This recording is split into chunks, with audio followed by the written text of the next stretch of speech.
Hello students, আজকে আমরা আলোচনা করব ধারক বা ক্যাপাসিটর কাকে বলে। যে ব্যবস্থার মাধ্যমে আমরা কোনো একটা পরিবাহিতে আধান সঞ্চয় করতে পারি সেই ব্যবস্থাটাকে বলা হয় ধারক। আসলে ধারক হলো একটা পরিবাহী অন্তরিত এবং তারই কাছাকাছি আরেকটা পরিবাহীকে আমরা যদি ভূসংলগ্ন করতে পারি, তাহলে যে অন্তরিত পরিবাহী তার আধান ধারণ ক্ষমতা বেড়ে যায়, অর্থাৎ অনেক বেশি পরিমাণে আধান ধারণ করতে পারে। এই যে ব্যবস্থা, একেই বলা হচ্ছে ধারক। আমরা এখন এই ধারকের কার্যনীতি আলোচনা করব। তোমরা একটু ভালো করে একটু দেখো। মনে করো একটা অন্তরিত পরিবাহী যার সঙ্গে একটা তড়িৎ উৎসের সঙ্গে এটা যুক্ত আছে, এবং ধরে নেওয়া যাক যে এখানে আমরা ধনাত্মক আধান এই পরিবাহী দ্বারা এই পরিবাহীটা একটা তার দিয়ে যুক্ত আছে একটা তড়িৎ উৎসের সঙ্গে। তাহলে কি হবে, এর যা বিভব, সেই একই বিভব এই পরিবাহীটা যতক্ষণ না পাবে, মনে করো এ পরিবাহী যতক্ষণ না একই বিভব আসবে ততক্ষণ পর্যন্ত এখানে আধান আসতে থাকবে। তাহলে কী হবে, এখানে আধান জমা ধরে নেওয়া যাক এটা ধনাত্মক আধান জমা হবে। তাহলে এই পরিবাহীটাতে কিছুটা আধান সঞ্চয় করবে। কিন্তু ধারকের ক্ষেত্রে আমাদের ধারকের নীতি বলছে যে এখানে প্রচুর পরিমাণে আধান জমা করবে। ধরো উভয় প্রান্তেই ধরো এটা পাত ভাবতে পারো, মনে মনে আধান জমা হচ্ছে, তাহলে আরও বেশি পরিমাণে আধান জমা করতে। তাহলে এর কাছাকাছি যদি আরেকটা বি পরিবাহী রাখা হয় তাহলে কি হবে? তাহলে আমরা জানি এই আহিত বস্তুর উপস্থিতিতে তড়িৎ আবেশের জন্য নিকটতম প্রান্তে বিপরীত আধান আবিষ্ট হবে এবং দূরবর্তী প্রান্তে সম আধান আবিষ্ট হবে। তাহলে কি ঘটবে দেখো। তাহলে এ পরিবাহীতে কিন্তু আধান জমা হয়েছিল, কারণ কি, যতক্ষণ না এর বিভব, ধরো ভি বিভবে আছে, এই বিভব লাভ করার চেষ্টা করবে, তড়িৎ আধান জমা হচ্ছিল এতে। এই যে ঋণাত্মক আধানের জন্য এখানে কিছুটা কী হবে, নেগেটিভ বিভব সৃষ্টি হবে। আমরা নিশ্চয়ই ফর্মুলা জানো যে কোনো আধানের জন্য একটা নির্দিষ্ট দূরত্বে একটা বিভব তৈরি হয় 1/4πε0 Q/R, এই ফর্মুলাটি। অর্থাৎ ঋণাত্মক আধানের জন্য এখানে ঋণাত্মক বিভব তৈরি হবে, আর ধনাত্মক আধানের জন্য ধনাত্মক বিভব তৈরি হবে। তাহলে এ পরিবাহীর বিভব এই ঋণাত্মক আধান কিছুটা কমিয়ে দেবে আর ধনাত্মক আধান কিছুটা বাড়িয়ে দেবে।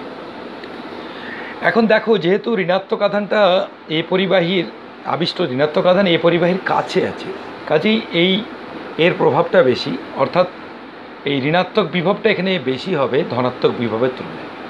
তাহলে আলটিমেটলি কী দাঁড়াচ্ছে, এই বি পরিবাহীর উপস্থিতির কারণে এ পরিবাহীর বিভব কিছুটা কমছে আবার কিছুটা বাড়ছে, কিন্তু কমে যাওয়ার পরিমাণটা বেশি, যার জন্য এই পরিবাহীর বিভব কিছুটা কমে যাচ্ছে মোট এফেক্টের জন্য।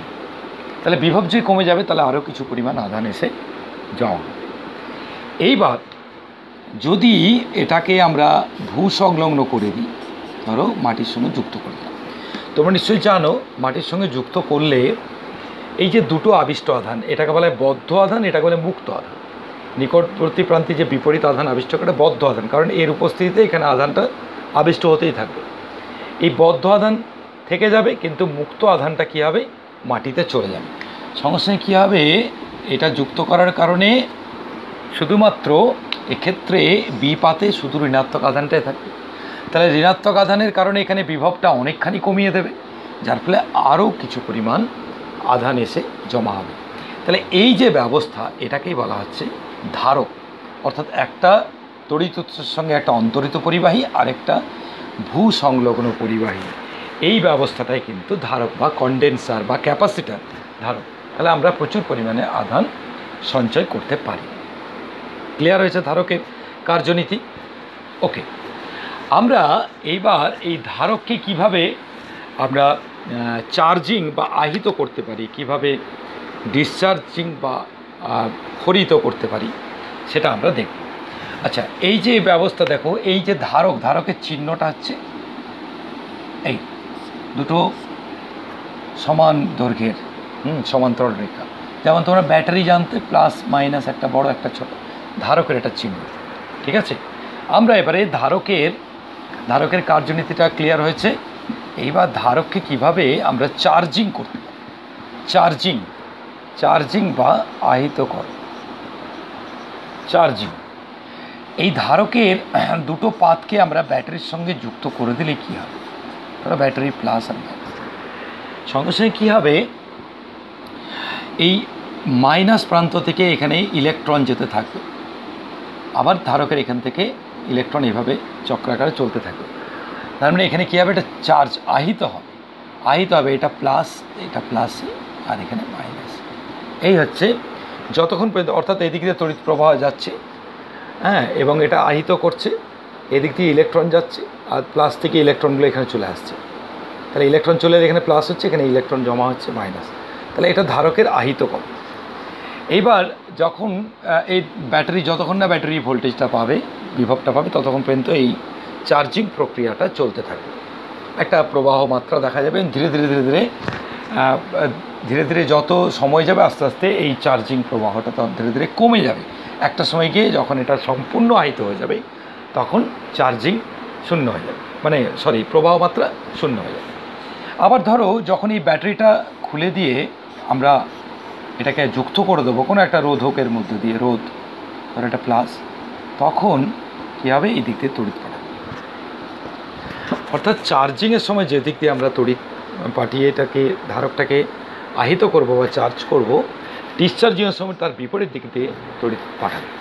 ঠিক আছে, এইবার যদি এটা আমরা লেখচিত্র দেখাই, তাহলে আমরা কি দেখব, যে চার্জিং এবং ডিসচার্জিং সময়ের সাথে সাথে কীরকমভাবে হচ্ছে দেখো, সময় এবং তার সাথে সাথে চার্জিং ডিসচার্জিং, এটা আই কারেন্ট।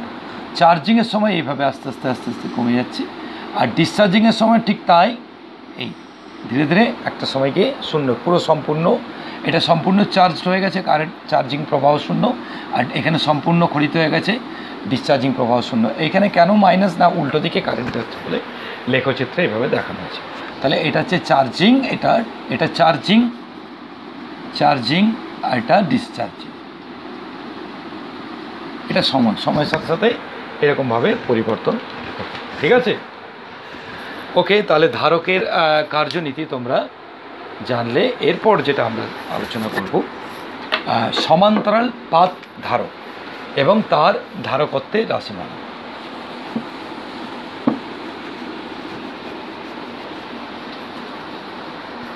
দেখো, সমান্তরাল পাত ধারকে কী হয়, দুটো প্রায় একই ক্ষেত্রফলের দুটো সমান্তরাল পাত, একটা অল্প ব্যবধান, মনে করো ডি ব্যবধানে রাখা হয়েছে, ক্ষেত্রফল মনে করো এ, এবং মাঝখানে দুটো সমান্তরাল দুটো পাতকে সমান্তরাল রাখা হয়, একটা প্রান্তকে বিভব উৎসের সঙ্গে যুক্ত করা, একটা আমরা কি করছি, একটা ভূসংলগ্ন আর্থিং করে রাখছি।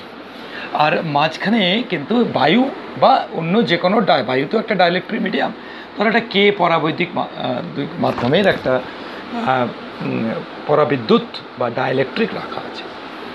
এবার দেখা যাক এখানে কি হবে। এখানে ধরা এখানে প্লাস আধান, এখানে আমরা বিভব উৎসের সঙ্গে যুক্ত করেছি, প্লাস আধান আহিত হয়েছে, এবং এই দূরবর্তী প্রান্তে নিকটবর্তী প্রান্তে বিপরীত আধান আবিষ্ট করেছে, এবং এটা মুক্ত আধান চলে গেছে। তাহলে এই হচ্ছে আমাদের সমান্তরাল পাত ধারকের ছবিটা দেখতে পেলে।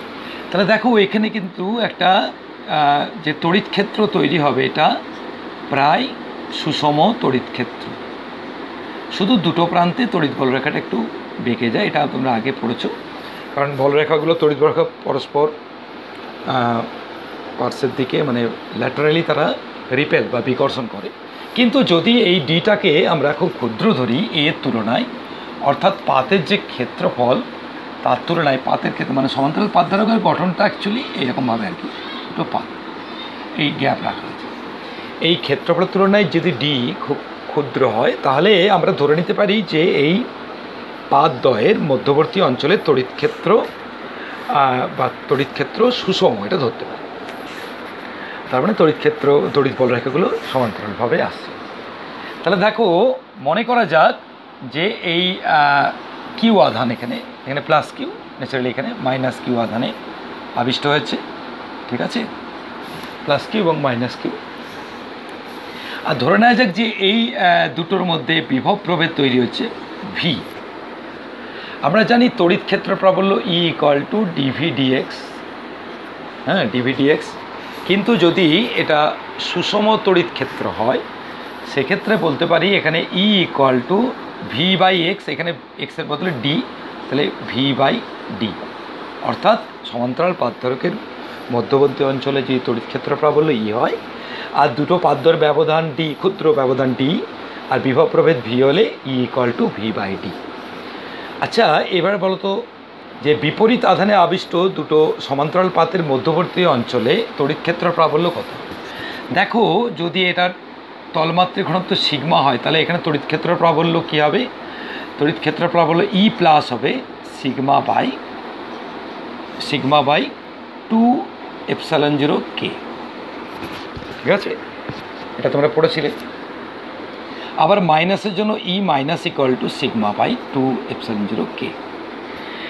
এবার দেখো তড়িৎ ক্ষেত্র প্রাবল্য ধনাত্মক আধানের জন্য যেদিকে হচ্ছে, আবার ঋণাত্মক আধানের পাতের দিকে, তাহলে একই দিকে, তাহলে টোটাল ই ইকুয়াল টু হচ্ছে ই প্লাস প্লাস ই মাইনাস, একই দিকে ধনাত্মক আধানের জন্য প্রাবল্যের দিকে, আবার ঋণাত্মক আধানের জন্য আধানের দিকে, তাহলে টোটাল যুক্ত হয়ে কী পাচ্ছি আমরা? Sigma by epsilon 0 K. অর্থাৎ তড়িৎ ক্ষেত্র প্রাবল্য E equal to sigma by epsilon 0 K, আর সিগমা ইকুয়াল টু দেখতেই পাচ্ছ কিউ বাই এ। এইবার আমরা এই 1 2 3 তিনটাকে আমরা ব্যবহার করে কি আসছে দেখছি। তাহলে E equal to sigma by epsilon 0 K, और আমরা বলতে পারি sigma by epsilon 0 K equal to V by D.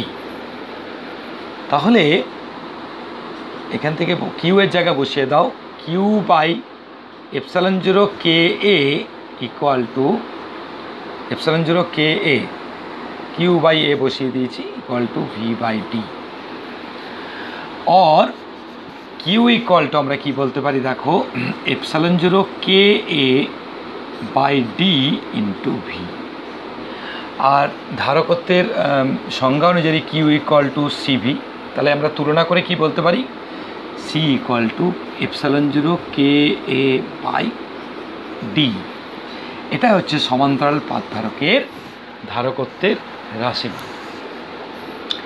দেখো, যদি আমরা এখান থেকে দেখো আমরা বুঝতে পারছি যে যত ডিটা ছোট হবে, পাত দুটো যত কাছাকাছি থাকবে, তত কিন্তু তার ধারকত্ব বাড়বে। আর পাতের ক্ষেত্রফল, সমান্তরাল পাত ধারকের যে পাত দুটো তার ক্ষেত্রফল বাড়লে ধারকত্ব বাড়বে।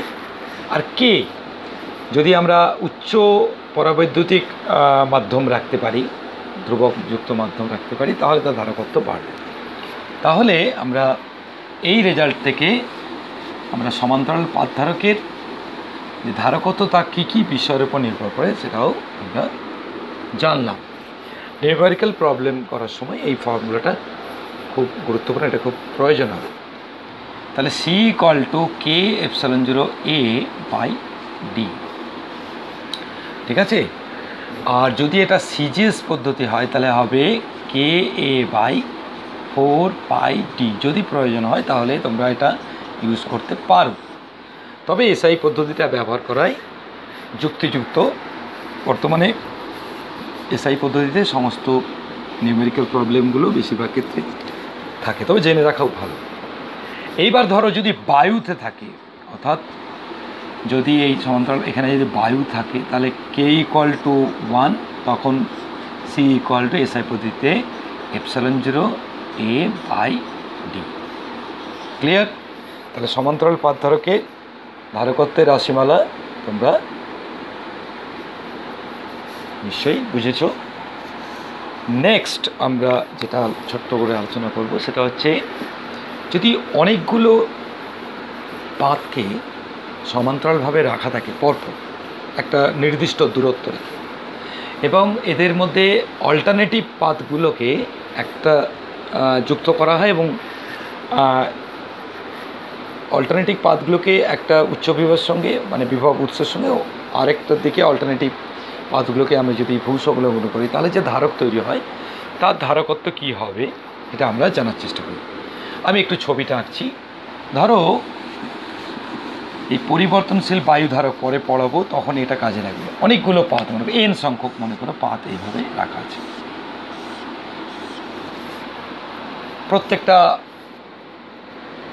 প্রত্যেক দুটো পাতের জন্য মনে করো এই দুটো পাত হলে তার বিভব প্রভেদ তার ধারকত্ব মনে করো সি।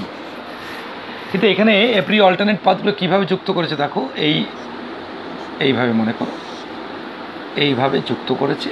আর এটা বাড়িয়ে দিই,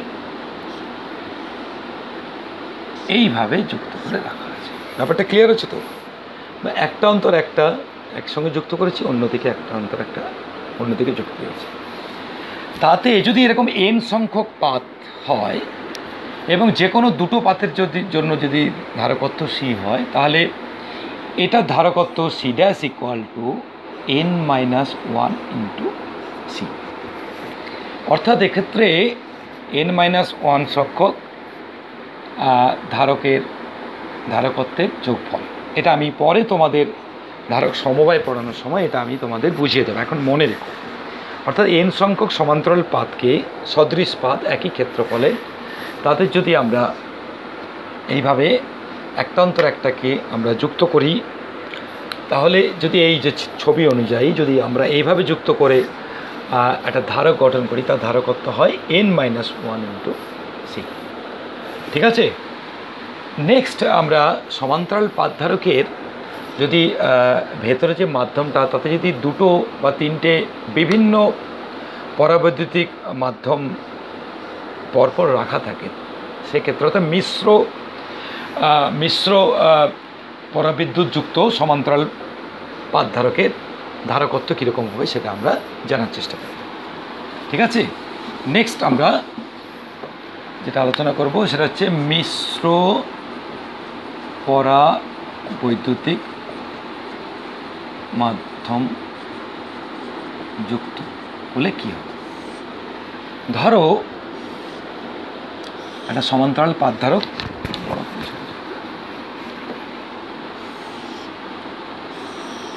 ক্ষেত্রফল পাতের এ, মনে করো এখানে একটা পরাবিদ্যুৎ আছে যার ধরে নেওয়া যে এটা D1 বেধে, তার K1 হচ্ছে তার পরাবৈদ্যুতিক মাধ্যম যুক্ত।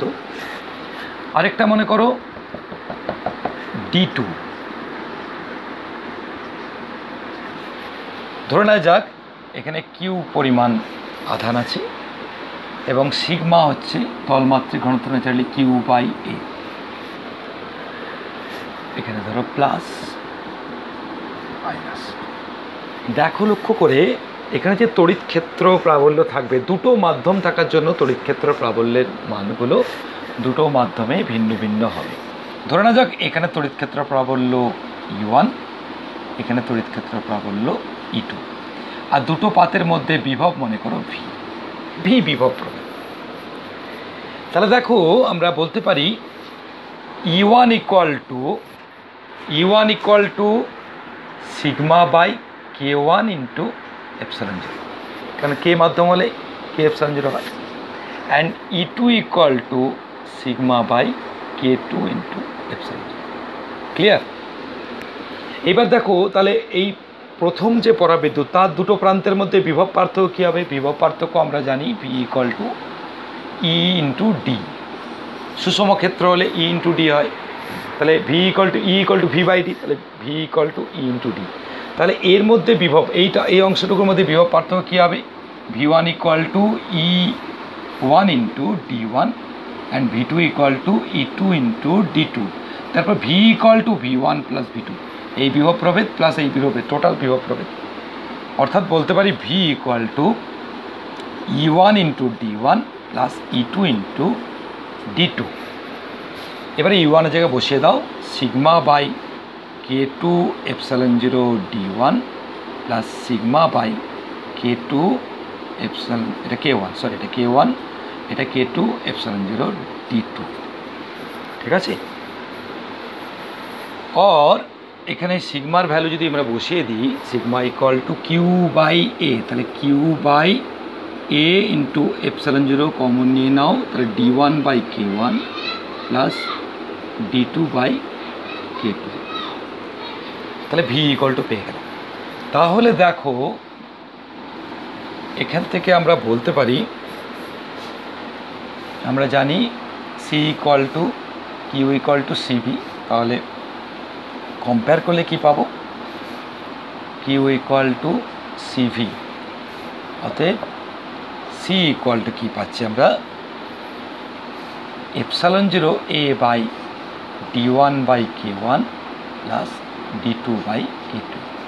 যদি মিশ্র পরাবিদ্যুৎযুক্ত সমান্তরাল পাত ধারক হয়, দুটো থাকে, তার ক্ষেত্রে C equal to ε0 a d1/k1 plus d2/k2। Clear?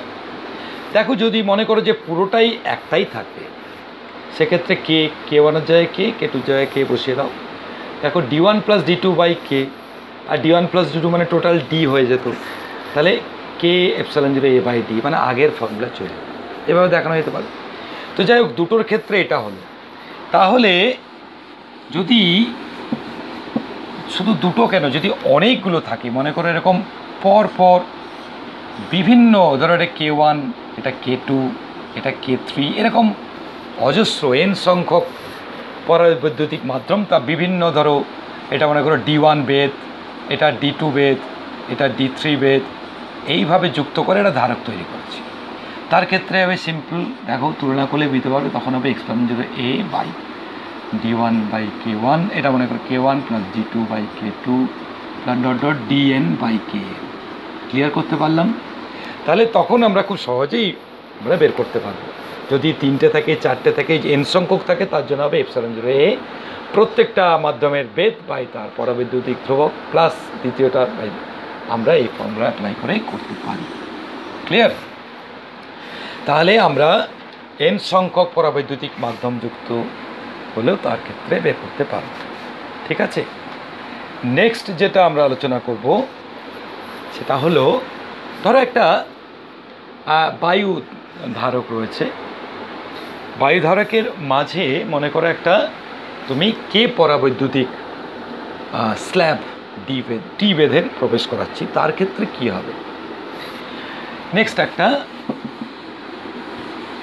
একটা সমান্তরাল বায়ু ধারক, মানে মধ্যবর্তী মাধ্যমটা বায়ু আছে। ধরো একটা সমান্তরাল পাত ধারক, তার ক্ষেত্রফল পাতের এ এবং গ্যাপটা মনে করো ডি। এখানে মনে করো বায়ু আছে। এইবার এর মাঝখানে তুমি মনে করো একটা স্ল্যাব টি বেদ, আর এগুলো অঙ্ক করতে গেলে এরকম কাজে লাগে, ওই জন্য ফর্মুলাটা দেখিয়েছি, কে পরাবৈদ্যুতিক মাধ্যম প্রবেশ করে। এইবার বলো তো এর ধারকত্ব কত হবে? দেখো এখানে ধরো প্লাস কিউ, এটা মাইনাস কিউ, তড়িৎ প্রাবল্য রয়েছে, ধরো এটা ই, এখানে কিন্তু চেঞ্জ হয়ে যাবে। এখানে প্রাবল্য কী হবে? মনে করো ই ড্যাশ। ঠিক আছে? ই প্রাবল্য, এখানেও ই প্রাবল্য, এখানে ই ড্যাশ। তাহলে দেখো E equal to sigma by ε0, এটা মাঝে বায়ু, এটা এ এপসাইলন সিগমা বাই ε0, আর ই ড্যাশ ইকুয়াল টু হবে সিগমা বাই কে ε0। এবার দেখো তো এই যে বায়ু, এই দুটো, এই অংশ, ধরো স্ল্যাবটা একটা প্রান্তও থাকতে পারে, আবার মাঝে মাঝে থাকতে পারে, যাই থাকুক না কেন, এই অংশ আর এই অংশের মধ্যে মোট বিভব প্রভেদ কত হবে? না, মোট বিভব প্রভেদ হবে ভি ইকুয়াল টু হবে, বা v1 ইকুয়াল টু হবে, দেখো ইডি মানে হবে সিগমা বাই ε0 ইন্টু এই বায়ুর অংশের বেদটা কত থাকবে, টোটাল যদি ডি হয় তার থেকে টি কমে গেছে, ইন্টু ডি মাইনাস টি, আগের formula V equal to E D. আর ভি2টা কত হবে? শুধু পরাবিদ্যুতের মধ্যে হবে sigma by K ε0 into T. তাহলে টোটাল ভি ইকুয়াল টু হবে sigma by ε0 into D minus T plus sigma by K ε0 into T, और this is equal to sigma जाए किউ বাই এ, তাহলে কিউ বাই ε0 এ কমন নিয়ে নিলে কি পাবো? D minus T plus T by K, আসলে এখানে কিছু নেই, মানে এখানে 1 আছে, ভাবতে পারো এয়ার আছে। তাহলে এখান থেকে কম্পেয়ার করে কি পাবো, C equal to Q by V, মানে কিউ ইকুয়াল টু সিভি, এটা পাঠিয়ে দাও, epsilon 0 A by D minus T plus T by K. এটাও একটা গুরুত্বপূর্ণ সূত্র নিউমেরিক্যাল প্রবলেম সলভ করার জন্য। অর্থাৎ একটা ডি, দুটো পাতের মধ্যে গ্যাপ এবং প্রত্যেকটা পাতের ক্ষেত্রফল এ হলে একটা বায়ুধারক, তার মাঝখানে যদি একটা মধ্যবর্তী অঞ্চলে কোথাও টি বেধের এবং কে পরাবৈদ্যুতিক মাধ্যমে স্ল্যাব প্রবেশ করে দিই, এটা টি বেধ থিকনেস, তাহলে তার ধারকত্ব হয়ে যায়। ঠিক আছে, এইবার আমরা আজকের একটা শেষ টপিক আলোচনা করছি, সেটা হচ্ছে একটা সমান্তরাল পাতধারকের মাঝে যদি কোথাও একটা মেটাল স্ল্যাব ঢোকানো হয়, অর্থাৎ ধাতব স্ল্যাব ফলক, তাহলে তার ধারকত্ব কী হবে, কতটা পরিবর্তন হবে।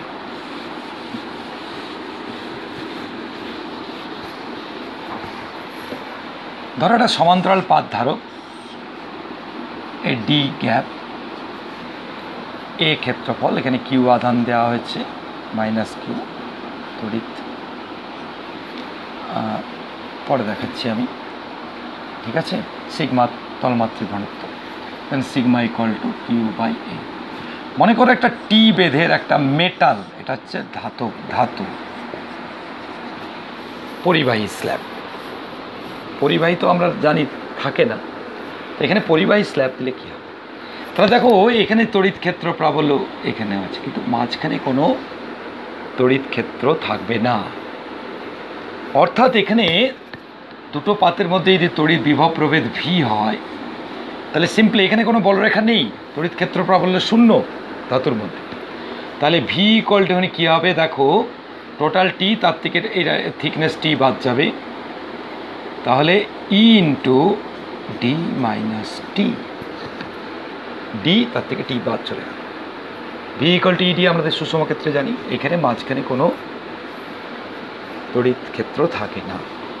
That is sigma by epsilon 0, ধরে কে পরাবৈদ্যুতিক মাধ্যম ছিল, epsilon 0 K into D minus T, that is Q by epsilon 0 K A into D minus T, और C equal to epsilon 0 K A by D minus T.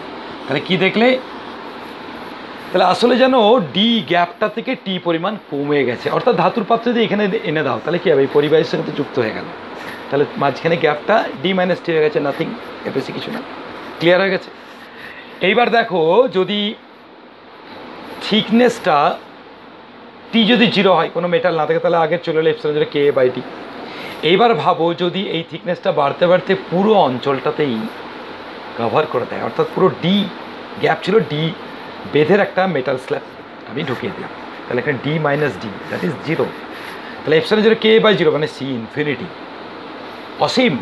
অর্থাৎ একটা সমান্তরাল পাতধারকের মধ্যবর্তী অঞ্চলে যদি আমরা কোনো ধাতব বা পরিবাহী বা ধাতু স্ল্যাব রেখে দিই পুরো অঞ্চলটা জুড়ে, তাহলে তার ধারকত্ব অসীম হয়ে যায়। আসলে তখন দুটো পরিবাহী, দুটো পাতই তো যুক্ত হয়েছে বিভব উৎসের সঙ্গে, তাহলে যতই আমরা তড়িতাধান দিই এটা চলতেই থাকবে, অর্থাৎ অসীম তার ধারকত্ব। কারণ ধারকটাই এখানে কাজ করবে না, ধারক হিসেবে আর কাজ করবে, অসীম ধারকত্ব, মানে এটাকে আমরা সঞ্চয় করতে পারি না, প্রবাহ চলতে থাকবে। ক্লিয়ার?